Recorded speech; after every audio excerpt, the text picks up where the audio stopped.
কি কেমন লাগছে এই গরমে? আমাদের কাটার সময় মনে ছিল না? এবার কেন বলছো গরম লেগেছে? আমাদেরকে যখন কাটছিল তখন আমাদের ঠিক এরকমই লেগেছিল। আরো গরম ফেলবো বোঝো খেলা।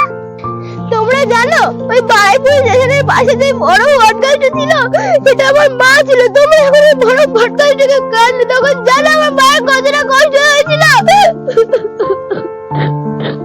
তবে এখন কেন বলছো গরম লেগেছে? গরম লেগেছে গাছ কাটো, বিল্ডিং বানাও, বাড়ি বানাও, বাড়ি থাকো ভিতরে, আরো গরম ফেলবো।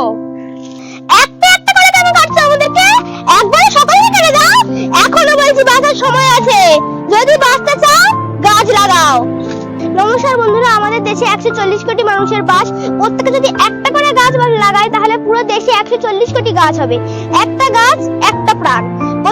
ভিডিওতে আমি আর আমার দাদা মিলে বানিয়েছি। যদি ভিডিওটি ভালো লাগে অবশ্যই লাইক শেয়ার করবেন এবং ভিডিওটি কেমন লাগলো কমেন্ট করে জানাবেন।